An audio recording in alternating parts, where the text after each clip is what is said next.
Yes. Ms. Fisher, are you good? Yep. Okay. So moving on to the next agenda on the agenda, it's board staff communication. A concern about an email has been brought to the board's attention, and we have concerns that it has violated board policy and may have caused confusion. And as a result, we would like to have a discussion.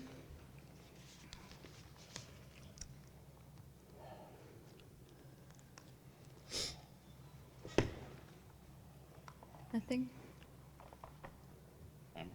No. Mr. Arndt, do you have anything?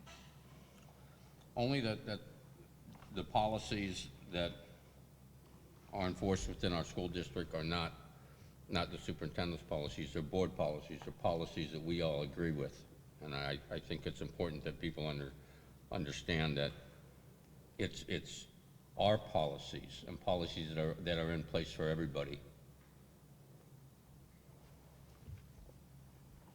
Ms. Fisher? Well, I don't know, I'm so talked out right now. I think that there are certain situations that have to be ensured that they don't get repeated. So, And that certain situations that we have to ensure that they don't get repeated, and that we are aware of things. And I'm kind of in favor of reading the I think we need a motion. Okay. yeah, reading the statement, Reading the statement. yeah. Mrs. Milliken Dixon? I have nothing. Nothing?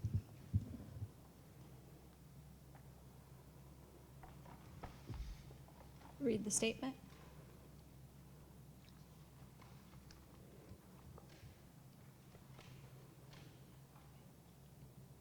Do we have a motion at all? What are your thoughts? It is definitely very concerning. Several board policies were violated, and it's very critical that board policies be followed. They're put in place for a reason. And when we don't follow our own policies, it's very hypocritical. And understanding our policies is very, very critical.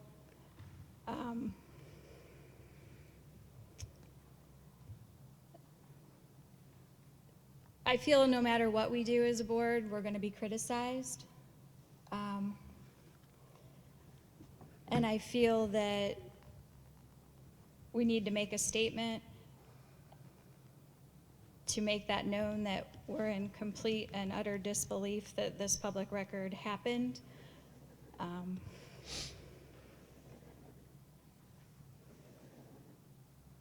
I would like to make a motion that we publicly censure.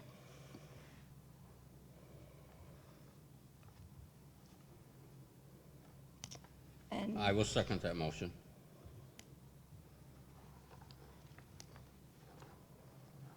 this does not come lightly. We're just criticized every way we turn. We're criticized. We can't do anything right. Nobody realizes we're human. Nobody gives us that gratitude or latitude. They think that we sit up here and we don't have feelings, and that is not the case. And it's very troubling that they don't realize that nobody ever asks how we're doing, but we're supposed to ask how everybody else is doing, but we're the monsters. So I feel as though they're forcing our hand to make this motion to publicly censure so that they understand that we understand that board policy is very serious. Mrs. Ortiz, I do have something I'd like to say. This may be less than articulate. It's literally just written down in scratch, so please bear with me. When I first joined this board,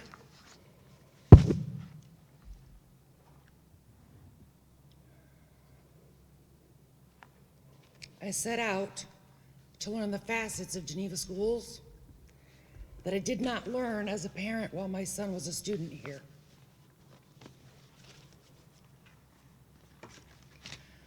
I went to schools, I listened to staff, I learned about programs. I wanted to absorb all the knowledge I could get so that I could effectively be a member of this board.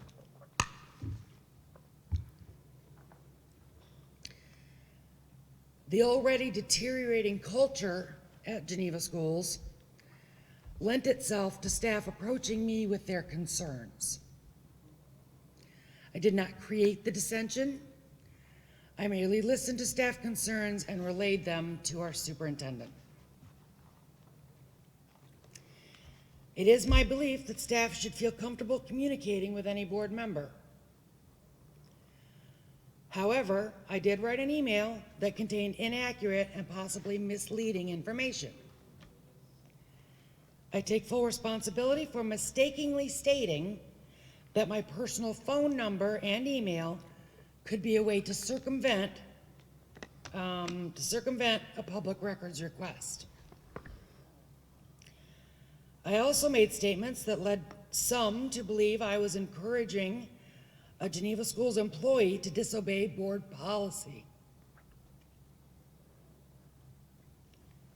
My intent, excuse me, was nothing of the kind. Again, I apologize. My intent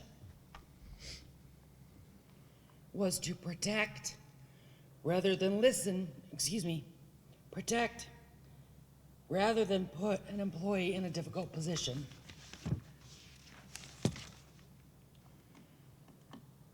My email was an accurate statement regarding what I understood was said to me. Confusion was an unintended result.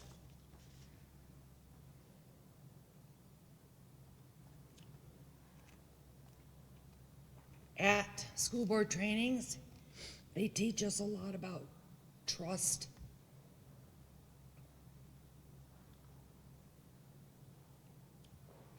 And the trust in this district has been systematically disassembled. I didn't start it, I've just been here to witness it. And I just want you to know that I am doing my best up here, every single day. I read emails and I take phone calls and I try to make the decisions that are the best for my community. So if I made errors in the way I did that or communicated things in an inaccurate manner, I apologize. Thank you.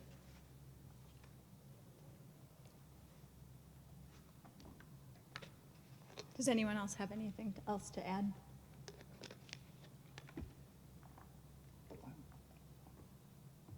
What's that? What did you say? Is there anything else to add? No? So we're at roll call? Mrs. Metzler, No.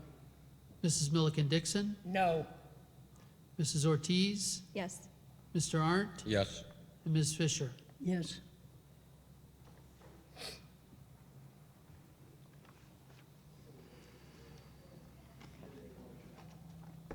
So that brings us to the next section on the agenda.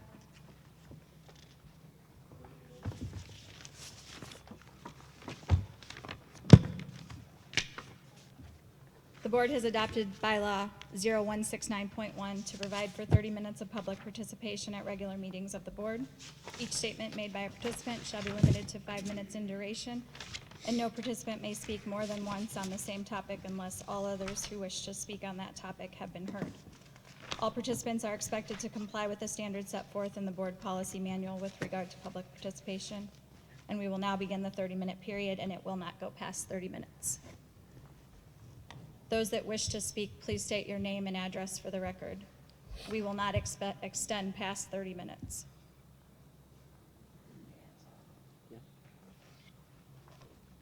Amy Wood, 6624 West Maple, Geneva. So you got up here just a few minutes ago and you said our policies. They're not hers, they're yours. So to me personally, from nobody else here, then we shouldn't be blaming her, we should be blaming all of you. You talked about 504s, you talked about kids testing. The testing is down because you're pulling your tutors everywhere else that they shouldn't be. The 504 plans, I didn't even receive one, and my child's been on one for 2 years. I've been in here begging, crying, pleading, somebody to help me to get him help. That's your fault then, I'm guessing.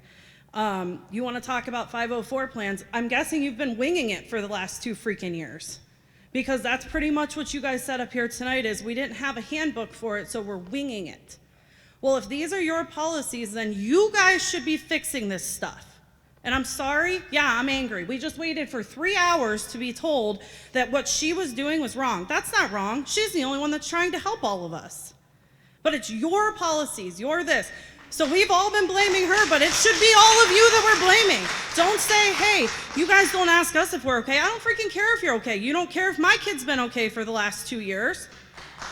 I have been fired from jobs. I have been sent home. I have had him in my classrooms. I have had to deal with multiple and countless times, and I'm sick of hearing our policies. Then all of you except for you and you are to blame up here. I'm sorry, but that's the truth. Mary Allison, 5076 Lake Road East, Geneva, Ohio. On behalf of OPSI, I'm pretty upset about this SNA handbook. I feel like we're supposed to have open communication here. I'm not seeing it. We have no input. It's like this big secret document. We had no inkling what was in it. We had no inkling you were writing it. We don't know if it's violating our contract with whatever wordage you might put in there. And especially if there's a job description, because it's clearly, we are supposed to meet with people to go over the job description if there are any changes to come up. It's just so disappointing because what's the, like you couldn't shoot an email, you couldn't send us a form that said, hey, this is gonna be the SNA handbook that we've been thinking about. But you know, do what you want. Very disappointed. I reached out to the board to ask them to table it. Till we could see it even, to look it over, but nothing. In all the past years, we have never had a specific handbook for one entity of the employees. It's always been an employee handbook. I don't know why we're changing it.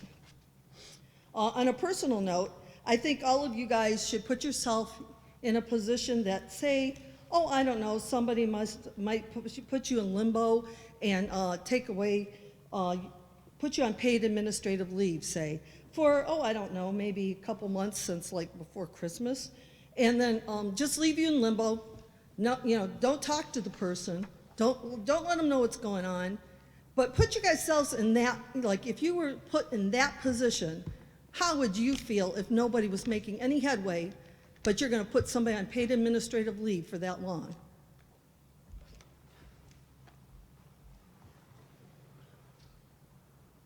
Brock Pearson, 106 Elm Street, Geneva, Ohio. I wanted to thank the board tonight for being as considerate as to take me away from my 4-month infant daughter for an extended period of time. I wanted to tell them that I really appreciate not following their Title IX policy at the initiation of Ms. Treharn's contract. I'd like to thank 2 of the people who met with me, Amber Metzler, who, by the way, is one of the most articulate and intelligent people I've ever met, along with someone who's standing up to you, and it's awesome. We think it's awesome. You can make her cry. You can insult me. You can cite board revision policies. You have no idea what it's like to study for a blue book. You have no idea what it's like to be a principal. You have no idea what this community is. We're 30 people. We stayed here until 11:30 because we knew what you're going to do. We already wrote exactly what you were going to do. You're going to come out here and you're going to tell her that she violated board policy. You're going to suck an attorney in the room.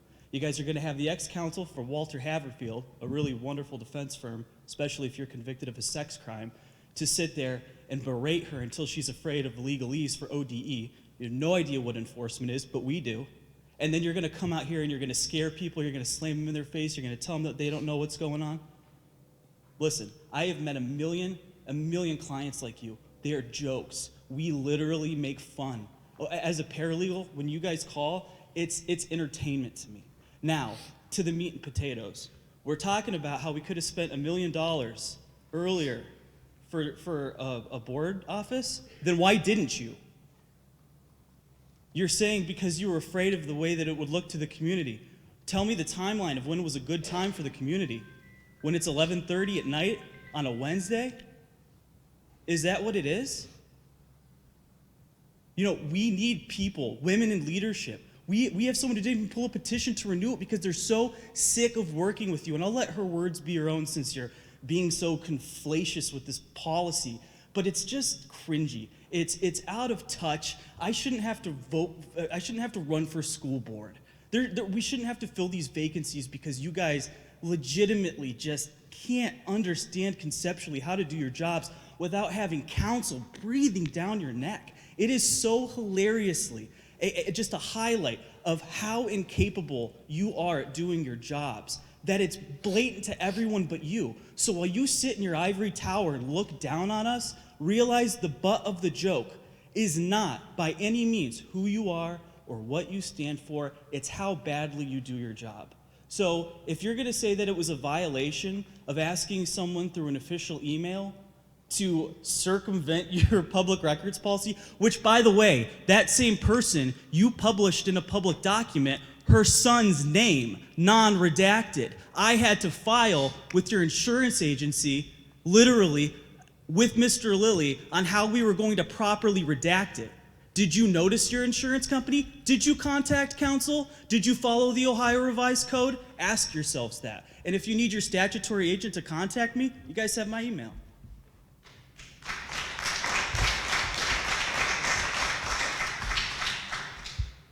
Christy Burns, 4262 North County Line Road.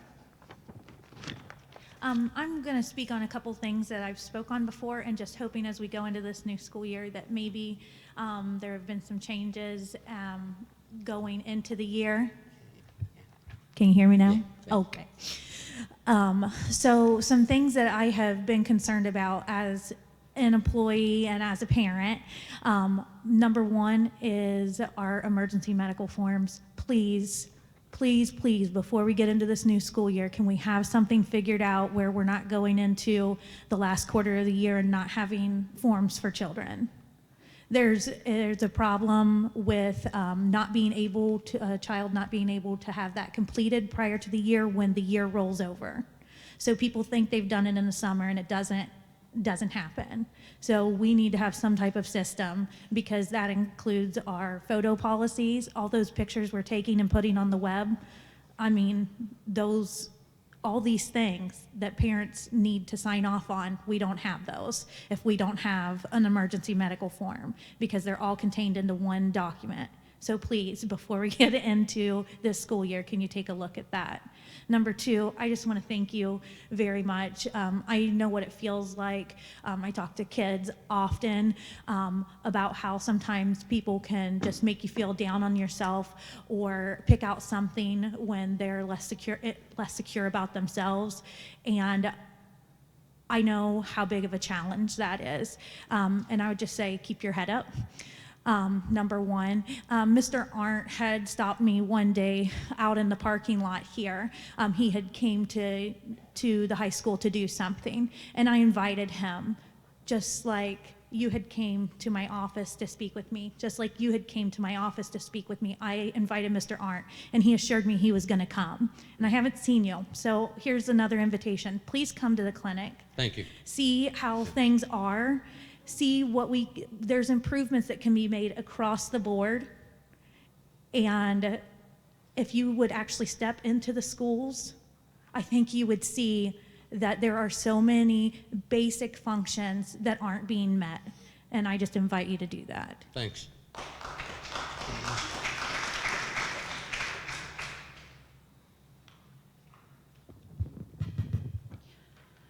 Michelle Craig, 200 Cherrywood Circle, Geneva. So I have a few questions in regards to the dyslexia training. The state of Ohio is requiring that all K-2 teachers have at least 18 hours of training before the beginning of this school year. So I've kind of done an informal ask of the teachers to see what they have done. Mostly it's in progress, but many are not finished. I did a little research on the Wilson training, and asking teachers to take training on their own time is not appropriate. You hired a food service director, and stated in that meeting that she needed to have training and you had to pay her for that training because it needed to be done. She needed to have that. I could not agree more. The same goes for our teachers. They need to have training in all of these new techniques so that they are able to meet the needs of the kids in their classroom on a moment's notice.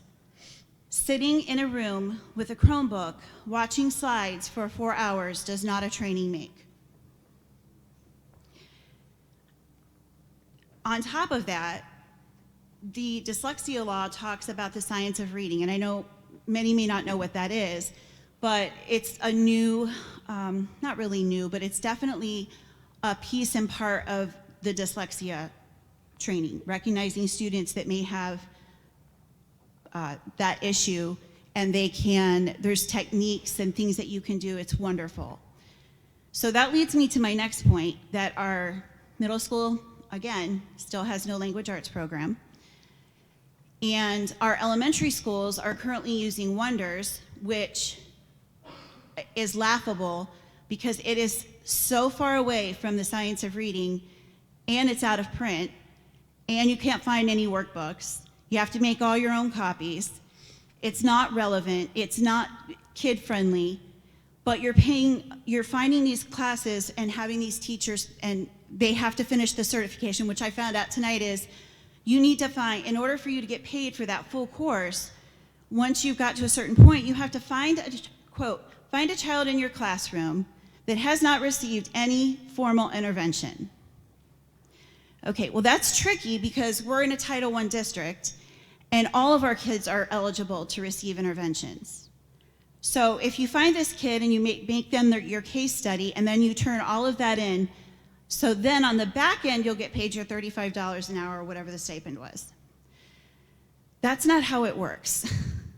You're paying staff to take this training and do this program. You don't even have a language arts program in the middle school, and the one at the elementaries is so old that you can't even buy materials for it any longer.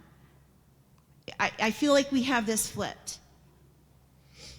Math is the same thing. Finding out that we're buying math books off of Amazon that have writing in them because it's not in print anymore. These kids are getting books and trying to do work, and it's not, pages are written on, the pages are missing. I mean, how does this happen? I have been talking about getting a curriculum, language arts curriculum for the middle school since my son that graduated this year was in the middle school. We don't need backpacks filled with crap. We need a language arts series. Give our teachers the tools to do the job. It's great. Mr. Riley talked about all these interventions, and we're going to have meetings with other teachers because this one's doing this great and this one's doing that great. Just get them some materials. There is no reason that this should be that difficult. I mean, it's a sin. If you're worried about scores, it's because nobody's doing the same thing. You can take all the data and deep dives that you want. If you don't have a prescriptive curriculum, you will fail. 30 seconds remaining. I'm done.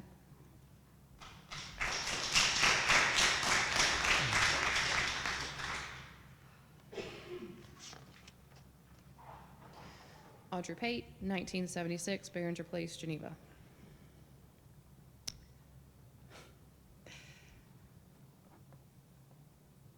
The first thing I want to touch on is Ms. Ortiz saying that nobody ever asks how y'all are. You haven't listened or responded in a positive way to anything that has mattered to us. Street goes both ways.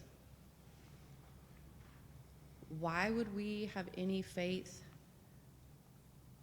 or worry about how any of you are doing when you can't show that you care how we're doing or how our kids and students are doing? It's a mutual respect thing, and it's not there.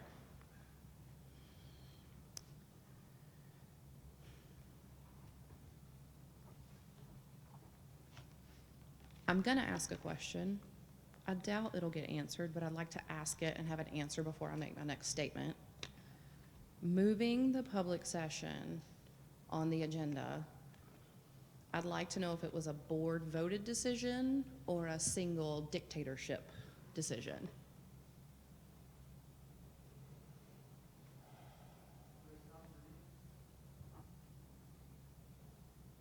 No answer? Part of it, Audrey, was that we wanted to be sure that the discussion about board and staff communication would be public, and that you would all remain here for that. So is this like final? Is it gonna be like this every month now? Okay, that's good information to have. I'm sorry, I said no. I mean, I should have verbalized it. No, I saw, it's, okay, so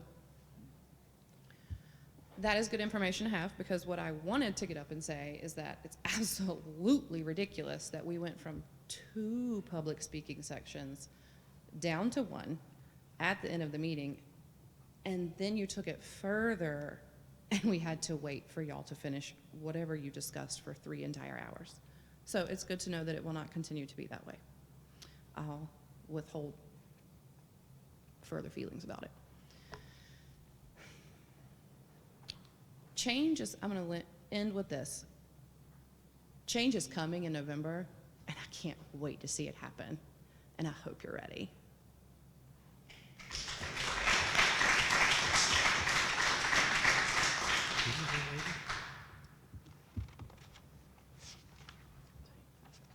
Okay, that brings us to board member reports. Board Do you- member reports? Do you have anything? No. I do. I'd like to take a moment to remember Rosemary Cezanne. She was a kindergarten teacher here for many years. Eddie Cezanne's of Eddie's Grill fame sister, passed in July. Gonna cry again. And I just want to say a word about her. She started what my mom now runs as a retirement luncheon. Mr. Hayes attends every month. We go and have lunch and keep up with each other and keep tabs on each other, those of us that have retired from Geneva. Teachers, janitors, administrators, whomever. And Rosemary and her cohort started that. And so I just wanted to thank her publicly. I know that probably none of you, with the exception of Mr. Hayes, remember that she did that. And so I just wanted to say that we'll all miss her very much. Thank you. Thank you. Do you have anything? Mr. Arndt, do you have anything? No. I just, we've been criticized regarding investigations, so I've prepared a statement that I'd like to read, and I'll be criticized for that because you criticize me for everything that I do, so I'm prepared to take that. But as we have noted previously, the board doesn't comment on pending investigations, but with school starting back up again soon, I wanted to make a statement about investigations and investigatory processes in general. Each investigation is carried out based on the underlying reported allegations. Some investigations are lengthier as a result of the complexity of the issues being investigated and/or the legal standards applicable to the underlying allegations. While not all investigations are comparable in length and complexity, all allegations and reports are addressed appropriately based upon the specific facts and circumstances at issue. As always, we encourage anyone wishing to submit a complaint or to report allegations to do so by following the applicable board policy and procedure related to the information being reported.